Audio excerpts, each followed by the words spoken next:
ujeedka maanta halkan aan isku nimid waxa weeye inaan iftiimino marka hore horta warbixinta inaan dhageysano waxqabadka wasaaradda iyo hay'adda duulista marka labaadna inaan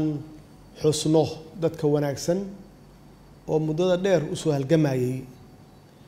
in haddii ay suurtagal noqon inay gudaha Soomaaliya ka shaqeeyaan ay tagaan Kenya muddo aad u fara badan ka shaqeynayay hawshoodiina weli sidoodii u sii watay oo halkaas ka ilaalinayay sovereignty Soomaaliya qarnimada Soomaaliya xaqiiqatan maanta inaan xusuusino waxqabadku ay hay'adda higsatay ama ay gaartay aan ku abaal marino sababta aan u soo celinay noogu qaadatay 2 sano hay'adda inay dib dalka ugu soo noqoto oo qarannimadeennii iyo maamulkeennii hawada aan soo ceshano ma ahayn wax hadda bilowday ma ahayn waxay ahayd markii aniga la magacaabay oo prime minister ahaa 2010kii shaqadii ugu horeysay oo aan qabtay yaday ahayd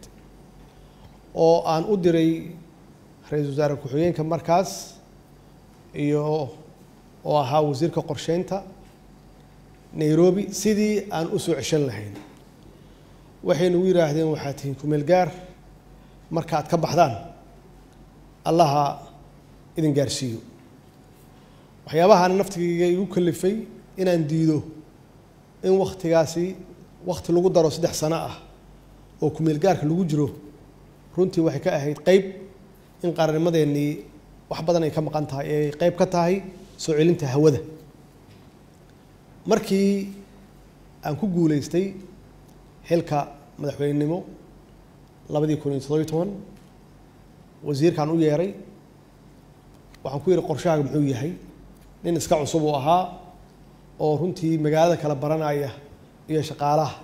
hay'adda u shaqeeya ugu horeeyo cali gacal waxaan ku yiri hay'adda kaliya maaha waxa baranayso hawadeena maqan ilaahay wuxuu ugu soo celiyay inaan mas'uul noqdo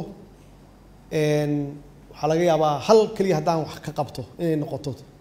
soo celinta hawada marka u kaba gasho waxaan ka rabaa sanad gudaheeda inaad soo celiso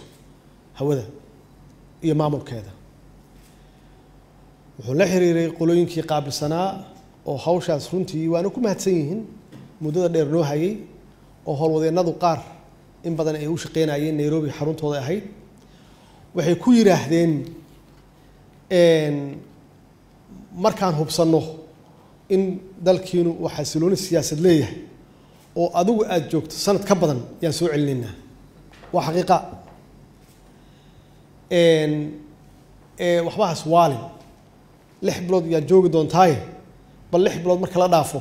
noo imow aan wada hadalno way ugu soo noqdo wuxuu yiri dadkan waxay filayaan inaan 6 bilood joogi doono oo nin cusub ee la macaamil doonaan waxaan ku yiri waalas baran hadduu ilaahay yiraahdo haddaad 6 bilood joogto iyo haddii ay ka yar tahay haddana 4 sano ku dhow yahay ma insha Allah waxaa qayb ka ahayd inay soo noqoto xasiloonida siyaasadda maxaa yeelay waa u dhabar adeegnay wax kasta oo jira waxaa nagala weynaa wada shaqayn dowladda dhexdeeda ah waana ku guulaysanay runtii marka la fiiriyo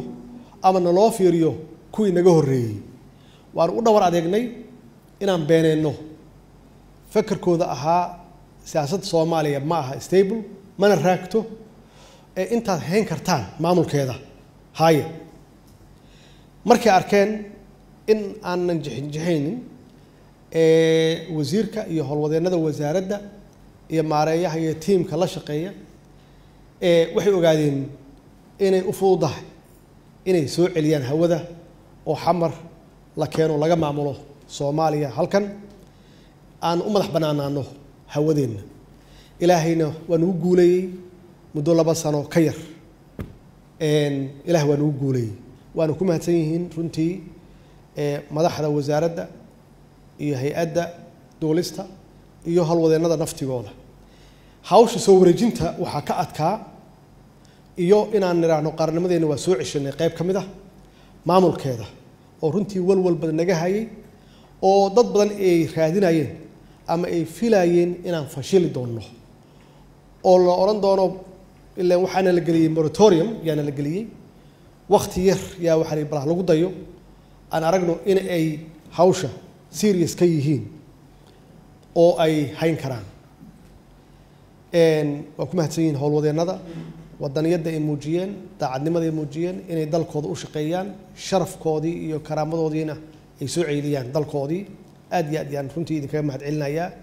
waana ka dhabeeyeen in awalna aan maamulan jirnay intii dowladnimadii dhexeysa naga burin haddana dadkii ay yihiin ayna diyaar u yihiin inay maamushaan hawadooda waana maqlaysin hadda warbixintii ayna siiyeen maareeyaha iyo wasiirkaba in aan uga jirno meel wanaagsan marka loo fiiriyo maamulka iyo maareynta hawadeenna iyo duulimaadka iyo airportka safetygiisa runtiina ilaahay ka sokow ma haddaas waxaa iska leh mar kale aan ku celiyo wasaaradda iyo hay-adda maxaan ku rahaa duulista iyo maamulka controlka hawada waana runtii ummadda Soomaaliyeed meel kasta ay joogtana waa idinkaga mahad celinaysaa shaqada wanaagsan iyo magaca wanaagsan aad u soo hoyseen waxaa dhiiqa ah inaan haysano xitaa qalab ka fiican kuwa dowladaha dariska ay haystaan kaliya qalab maahee maamulkooda iyo isticmaalkoodana dadkii khibradda lahaa ama experience-ga lahaa inay halkan fadhiyaan waan runtii idinkaga mahad celinaynaa maanta warbixintaasaan ka dhagaysanay waa filayay runtii waxqabadkaas iyo horumarka aad gaarteen ama dalkiina runtii aad soo gaarsiiseen wax badanna ay noo harsan tahay ayna nooga xiran tahay in aan sii soconno oo hawsha la sii wado aysan kala joogsan in aan sharaf idin siino inaan idin mahad celinno anigoo matalaya shacabka Soomaaliyeed meel kasta ay joogaan in aad shaqo wanaagsan ummadda u qabateen ma aha in aad shaqaale kaliya tihiin inaad xil gaar iska saarteen wixii la maleynayay oo ahaa in aad shaqadiina ay ku qurxooneed inaad Nairobi ka shaqaysaan ay halkan kaga sii qurxoon tahay oo aad tihiin dad muwaadiniina oo wadaniyiina oo ilaashanaya sharafkooda iyo karaamadooda aad baan runtii idinkaga mahad celinaynaa abaalmarintan